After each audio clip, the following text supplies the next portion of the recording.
My name is Mia Bennett. I am 35 years old. And by the time my sister raised her champagne glass at Christmas dinner, I already knew she was about to turn me into the evening's entertainment.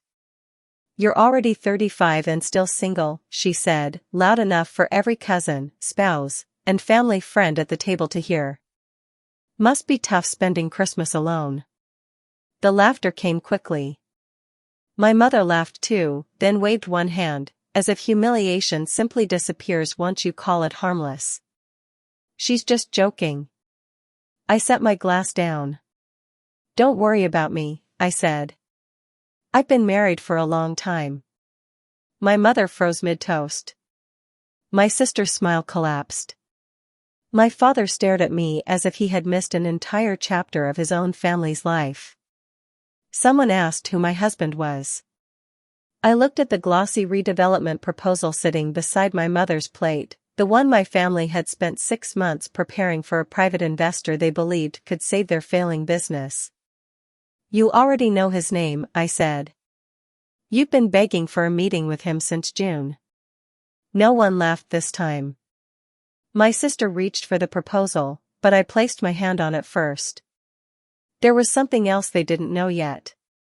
That document contained my work, my credentials, and a signature I had never authorized. By the end of that night, my family would learn exactly who I had married, why I had kept it from them, and what their favorite daughter had risked just to make herself look successful. My family owned Bennett and Rowe Heritage Works, a third-generation St. Louis company that restored theaters, libraries, railway halls, and civic buildings. By that Christmas, the business still looked prestigious in the photographs, but behind the polish sat overdue invoices, expensive loans, and a leadership team that preferred appearances to hard truths. My father, Richard Bennett, understood historic construction but avoided confrontation like it was contagious. My mother, Elaine, ran client relations and treated every family problem as a public relations issue to be managed rather than solved. My older sister, Vanessa Bennett Hale, was creative director, the golden child who could turn charm into authority, even when someone else had done the actual work. I had grown up as the dependable daughter, the one who checked the numbers and solved the emergencies, and who was quietly forgotten again the moment the crisis passed. I never joined the family company. Instead, I became an architectural acoustics consultant, the specialist teams call in when a concert hall looks stunning but sounds like a disaster, when a courtroom carries whispers 40 feet across the room, or when a restored train station turns every announcement into an echoing mess. My work combined mathematics, materials science, field testing, and long nights alone inside empty buildings, listening for flaws no one else could hear. My mother called it sound decorating. Vanessa told people I adjusted speakers. They mocked the profession right up until they needed my contacts, my reports, or an introduction to a theater board. When I helped, Vanessa described me publicly as someone supporting her vision. When I declined unpaid work, my mother reminded me that family loyalty shouldn't come with conditions. I met Grant Mercer 3 years earlier, during the rehabilitation of the Marlowe Radio Theater, an abandoned 1930s broadcast house in Kansas City.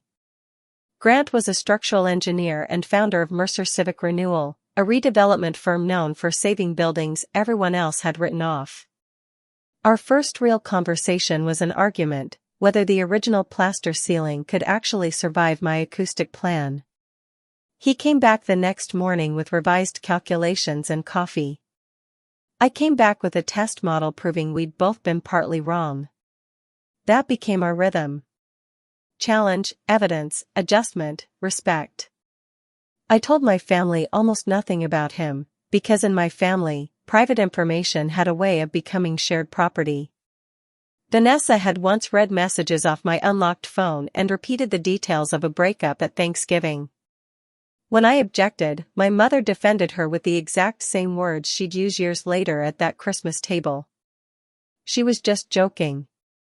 Another time, my mother invited a man I was dating to a fundraiser without asking me, seated him beside a donor's daughter, and spent the whole evening loudly admiring how well-matched they looked. When I objected to that too, I was called sensitive. Those moments taught me something important. The people who mock your boundaries are usually the first ones to resent you the moment those boundaries become real. Grant understood, instinctively. He kept his own home life separate from business too, after a former partner had once weaponized his personal life during a municipal deal. So we dated quietly. Late dinners after site visits. Sunday mornings wandering through salvage warehouses. He met my closest friend, Tessa. I met his sister, Claire. Neither of us ever demanded a performance from the other. 18 months before that Christmas, we married in the reading room of a small municipal archive he had helped preserve. 11 guests. Lemon cake from a neighborhood bakery. No family politics whatsoever. I wore my ring on a chain during field inspections, since metal jewelry wasn't safe around certain equipment. Over time, the chain just became habit, and my family never noticed a thing. I had considered telling them, more than once. But every attempt died beneath another joke about women marrying late, another demand for free work, or another quiet reminder that Vanessa's milestones simply mattered more than mine. Grant never pushed me to reveal it. Tell them when disclosure feels safer than silence, he said. By that Christmas, disclosure didn't just feel safer. It felt necessary, because Bennett and Rowe had begun pursuing the Orpheum Exchange, a freight terminal slated to become a rehearsal complex and vocational campus. Mercer Civic was the only serious investor still at the table. My family had no idea Grant was my husband. And they had no idea I had already seen their proposal, and recognized entire pages of my own confidential analysis buried inside it. After my announcement, the room stayed silent long enough for me to hear the ice shift in someone's glass. Near the end of the table, a cousin slowly lowered his phone, probably realizing the family joke he'd been filming had just turned into something else entirely. My sister recovered first. Very dramatic, Mia, she said, forcing a laugh nobody else joined. Who is he? My mother lowered her champagne but stayed frozen mid-toast. My father looked from me to the gold lettering on the proposal beside his plate. Mercer Civic Renewal, Orpheum Exchange Partnership Review. Grant Mercer. We were married 18 months ago, I said. My brother-in-law Colin stopped chewing entirely. My sister's fingers tightened around the stem of her glass. That's impossible, she said. I unlocked my phone, found the wedding photo I kept in a private album, and set it down in the center of the table. Grant and I, standing in the reading room of that restored archive, sunlight crossing the old oak floor behind us. He wore a charcoal suit, no tie. I wore a simple ivory dress and the expression of someone who had finally made a choice without waiting for her family's approval. 11 people had witnessed it. Not one of them shared my last name. My father picked up the phone carefully, as if the image might vanish if he moved too fast.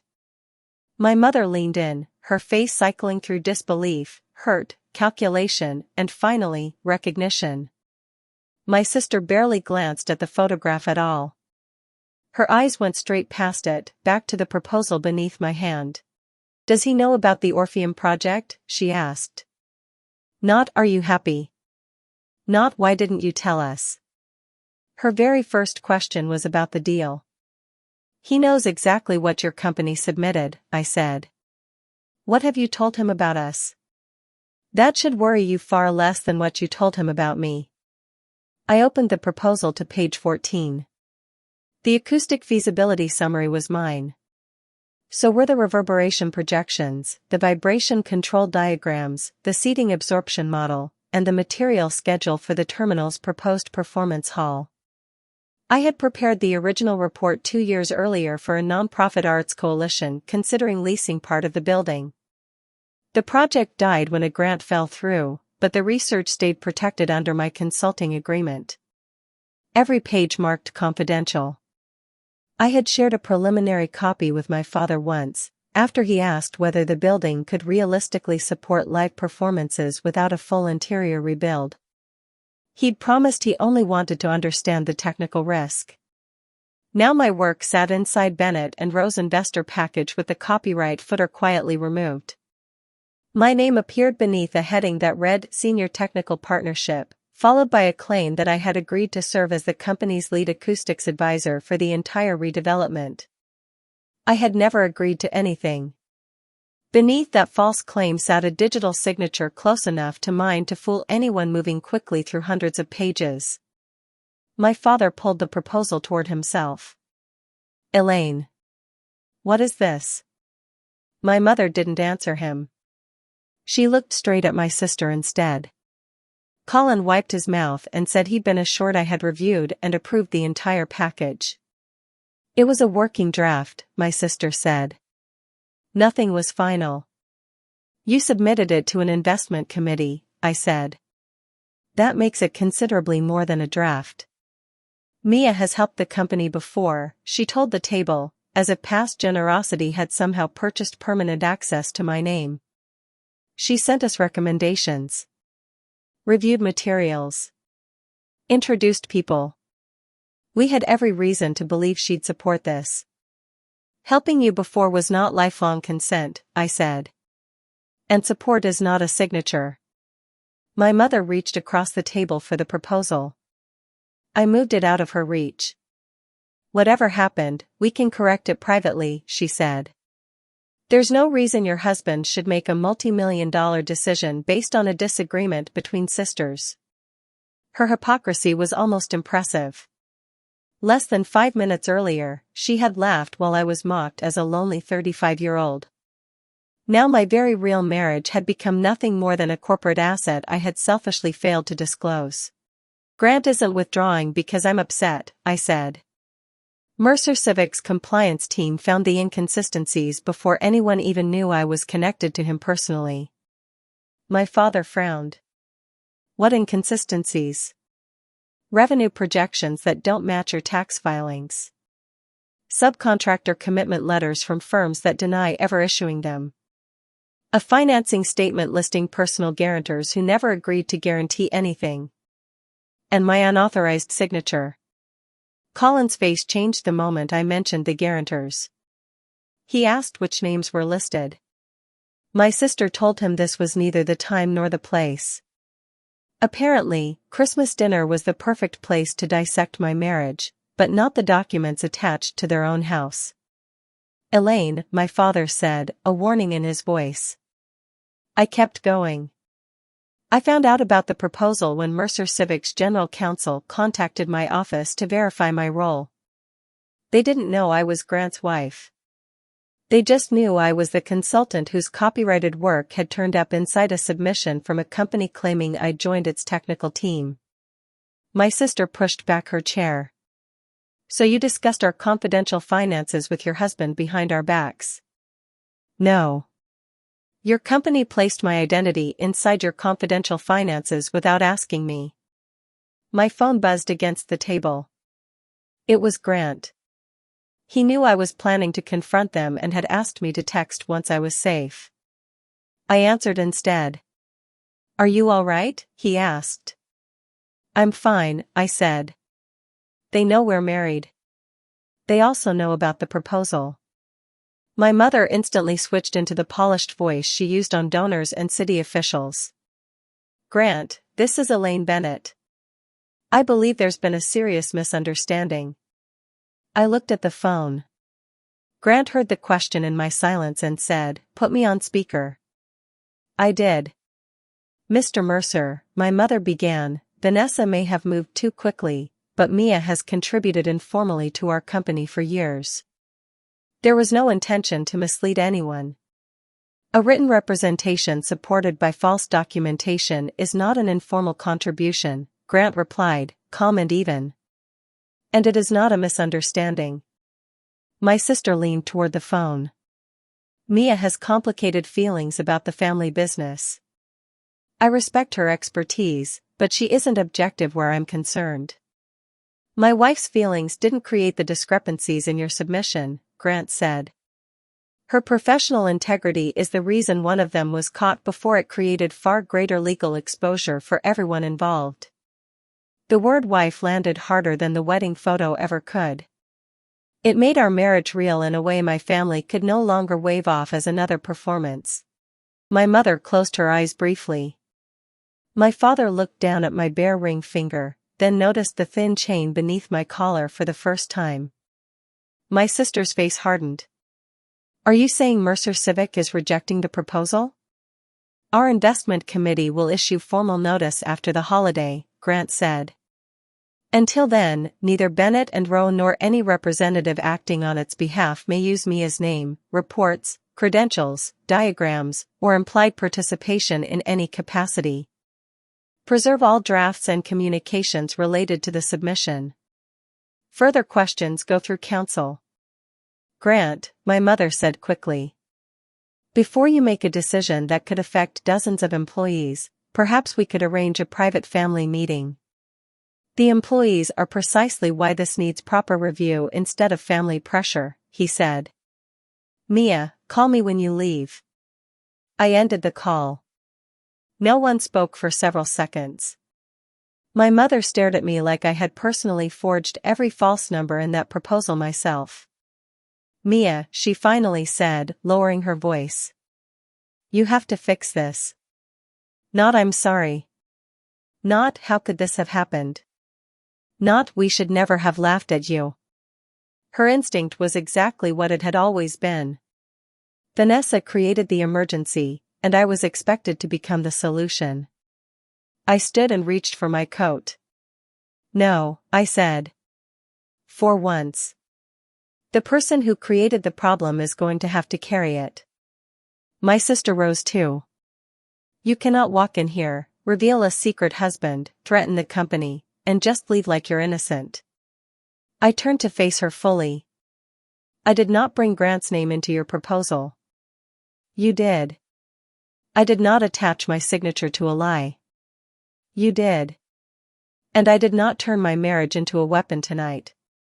You turned my supposed loneliness into entertainment, and the truth simply happened to answer you. The room had gone so quiet that even the people who'd laughed earlier wouldn't meet my eyes. I opened the front door, then turned back to look at my mother one last time. You told me she was just joking, I said. Maybe tomorrow you can explain to me which part, exactly, was funny.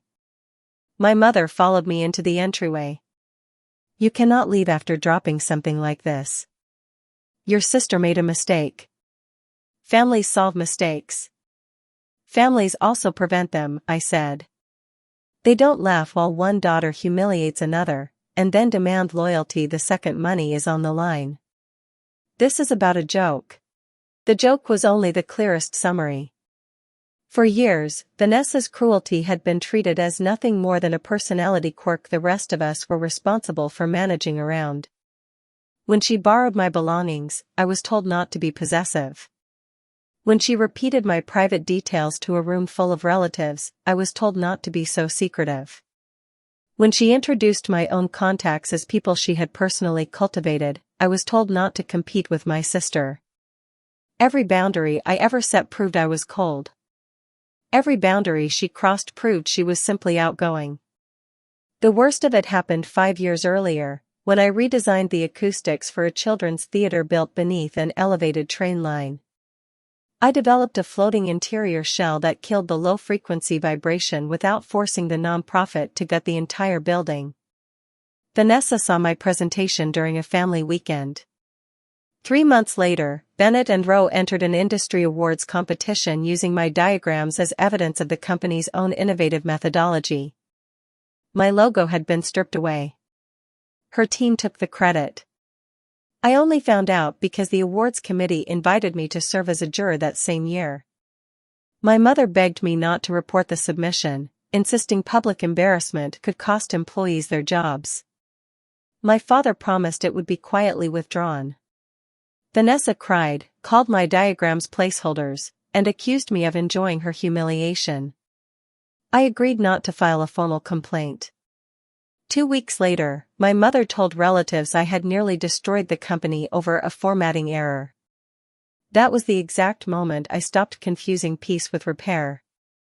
Grant knew that entire history before we married. He had watched Vanessa send me a 40-page bid package at midnight with a message that read, "You're the genius, make this credible by morning." He never once told me to cut them off. He only asked, what would contact with them look like, if guilt weren't allowed to write the rules? The answer turned out to be limited information, written agreements only, and absolutely no access to my marriage until they could learn to respect it. I hadn't hidden Grant because he was important. I hid us because our relationship was the one part of my life they had never been allowed to rename, compare, market, or borrow. My mother crossed her arms. "You excluded us from your wedding." "Yes." The direct answer startled her. I invited people who could be happy for me without turning the day into a competition, a client list, or a family negotiation.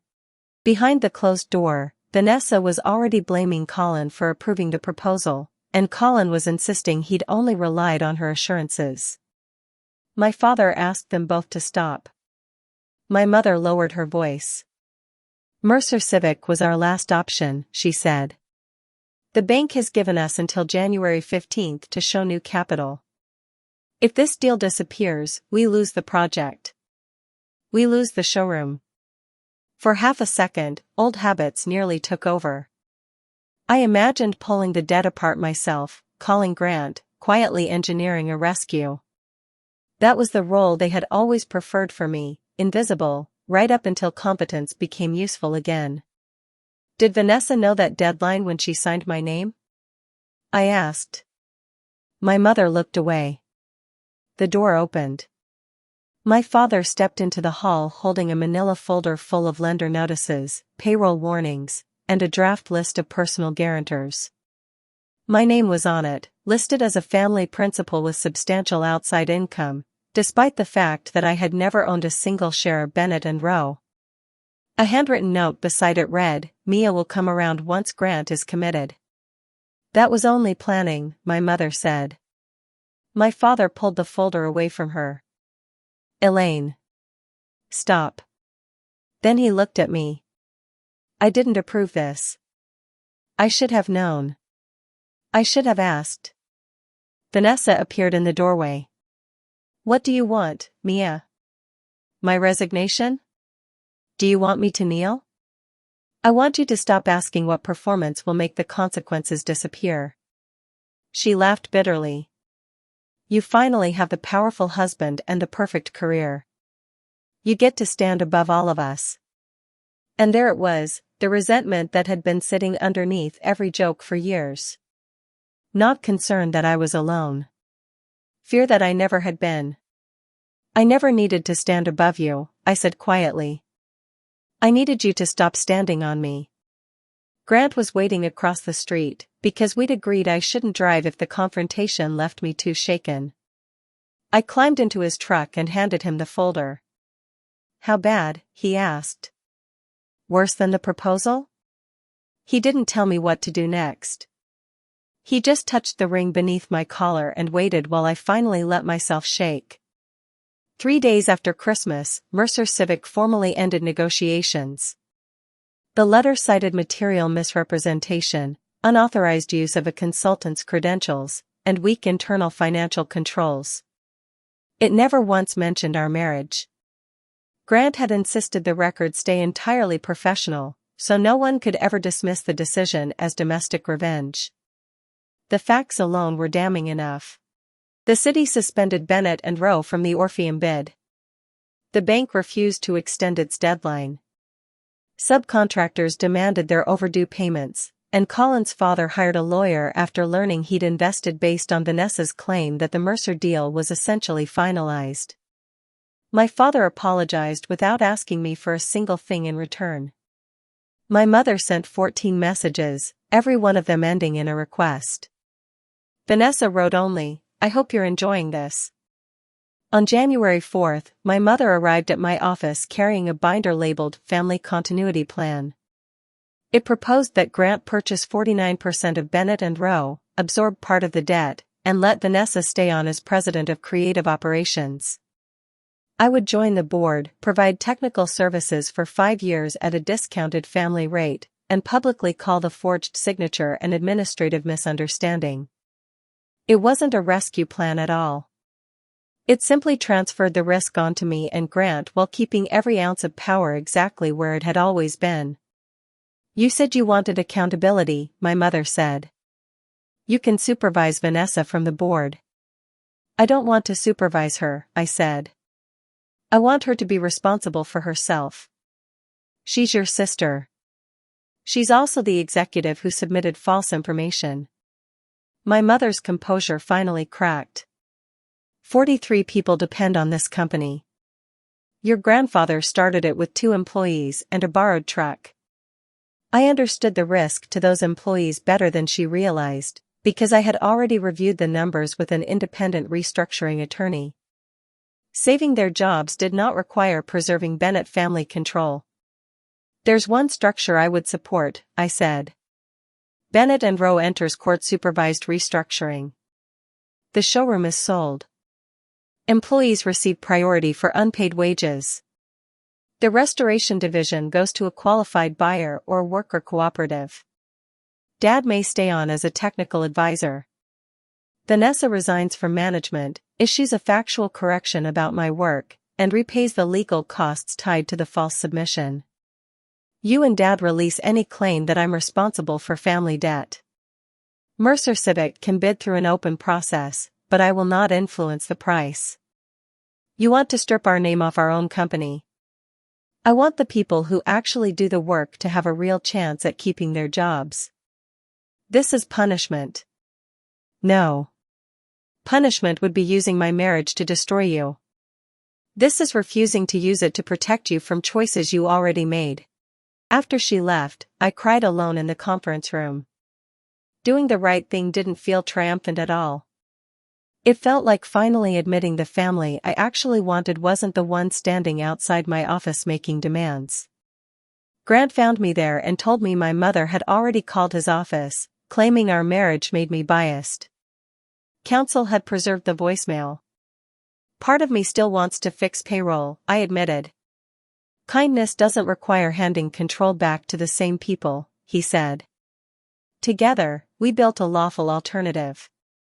Mercer Civic wouldn't rescue Bennett and Rowe, but it would help finance a regional employee-owned restoration cooperative, provided the assets were sold transparently. Grant recused himself from the internal vote entirely. I agreed to limited paid consulting only if the cooperative won through a genuinely open process. No secret leverage, no family discount, no erased consequences. When Vanessa found out, she called.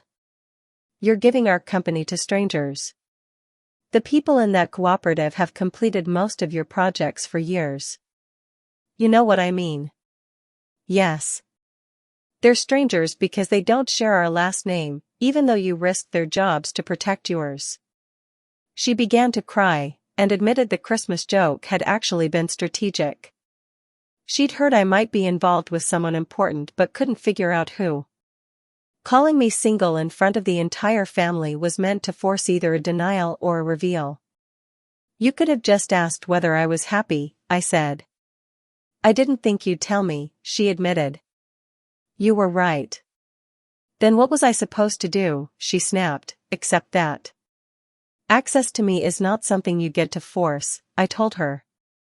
She confessed that making me look lonely had made her feel more successful, then asked if resigning would make the investigation disappear. I told her the City Review and the Mercer Notice were built on records, not on my mood. She had spent years treating every system around her like a relationship she could simply manage. Now the evidence was finally answering her instead. Before hanging up, Vanessa said, "You have no idea what it's like to fail in front of everyone. You made me fail in front of everyone, every time you turned my life into a joke," I said. "The difference is, I learned how to keep living without making someone else smaller to do it." Bennett and Rowe filed for restructuring on January 12. My father supported it after discovering my mother and Vanessa had hidden 2 creditor notices from him entirely. My mother called him disloyal. He told her that pretending was no longer loyalty. It was, I think, the most honest sentence I ever heard him say. The city's review found that Vanessa had submitted my altered signature herself, from her own account, and had instructed a junior coordinator to strip my copyright footer off 2 diagrams. That coordinator produced emails proving she'd questioned the order at the time and been told I had verbally cleared everything. Vanessa was barred from serving as a principal on municipal redevelopment contracts for 3 years. It didn't end her career. It ended the version of her career built entirely on family protection and borrowed credibility. Colin moved out shortly after learning she had also understated the personal guarantees tied to the company. I didn't celebrate that. Their marriage was never my battlefield. Still, the consequence mattered. Vanessa had spent years measuring my worth by whether a man stood beside me at family dinners. Now appearances couldn't protect her own relationship from concealed debt and repeated dishonesty. My mother told relatives that Grant had engineered a hostile takeover because I was nursing a childhood grudge. That story fell apart the moment Mercer Civic declined to bid on the showroom at all, and instead backed the employee cooperative. Archway Restoration Partners purchased the equipment, the active contracts, and the vehicles. 36 of the 43 employees received offers. The rest received priority wage claims and placement assistance. The Bennett and Rowe name was not part of the deal. On the morning workers took the brass letters down off the building, my father asked me to meet him across the street. He handed me a signed declaration confirming I had never been an owner, guarantor, or authorized representative of the company. Then he gave me a personal letter, apologizing for every time he let my mother and Vanessa turn me into a resource, for pressuring me to overlook the old awards submission, and for mistaking my silence for consent. "I don't expect forgiveness on a schedule," he said. "I just wanted the truth written down somewhere other than my own head." It was the first apology from anyone in my family that came with no instructions attached for me. I hugged him. I didn't tell him everything was fine, because it wasn't yet. But we began meeting monthly for breakfast after that. He took a paid advisory role at Archway and worked there without ever using the family name as leverage again. My mother stayed silent for 4 months. Then she showed up at a lecture where I was speaking about acoustic accessibility in public buildings, and waited until the room emptied. "I watched you for 40 minutes, she said. "And I realized I don't actually know what you do." "You could learn," I said. She nodded slowly. "I also realized the way we always talked about you made it easier not to notice you." That sentence mattered, because for the first time it placed the responsibility exactly where it belonged, on the behavior that made ignoring me so convenient. She asked to meet Grant as my husband, not as an investor. "Not yet," I said. She looked hurt, but she accepted it. Boundaries only become real once they survive someone else's disappointment. Vanessa's first genuine apology came much later. She sent a formal correction to the Regional Preservation Association, the city, Archway, my attorney, and every former director, admitting she had used my diagrams without permission in both the old awards submission and the Orpheum proposal. The language was plain. No misunderstanding. No placeholder. No shared family material. Then, privately, she wrote to me. "I kept thinking that if people saw you as lonely, they'd stop seeing me as less capable. I was wrong about what that did to you. And about what it made me. I don't expect you to trust me." I acknowledged the correction through my attorney. An apology, I was learning, can be meaningful without automatically purchasing access. Months later, I agreed to one supervised conversation with Vanessa, in a therapist's office. She described taking an ethics course, accepting contract work outside historic development, and slowly confronting how often she had converted envy into entitlement. "Did you hide the marriage because you hated me?" she asked. "No," I said. "I hid it because I loved my life enough to protect it." She cried quietly. I didn't rescue her from that feeling, and I didn't punish her with it either. I just let the truth sit in the room between us. Grant and my mother finally met that summer, at the reopening of the Marlowe Radio Theater. She apologized for pulling him into the family's chaos. "It wasn't confusion," Grant answered gently. "Mia was clear the whole time. You simply didn't like the boundary." My mother looked at me, then nodded. "That's true," she said. It was a small admission. But it was one she had been completely incapable of making at that Christmas table. 1 year after that dinner, Grant and I hosted 11 people in the same archive reading room where we had married. Tessa brought the same lemon cake. Claire arrived with her sons. My father spent 20 minutes happily explaining the building's steel trusses to anyone who'd listen. My mother joined us for dessert, after quietly asking whether the invitation included her. It did. Vanessa wasn't there. We had reached occasional conversations by then, not holidays, and both of us understood that trust gets built through repetition, not simply declared because a calendar year had passed. Archway Restoration Partners closed out its first profitable quarter. Former Bennett and Rowe craftspeople now owned shares in the company they had spent years sustaining.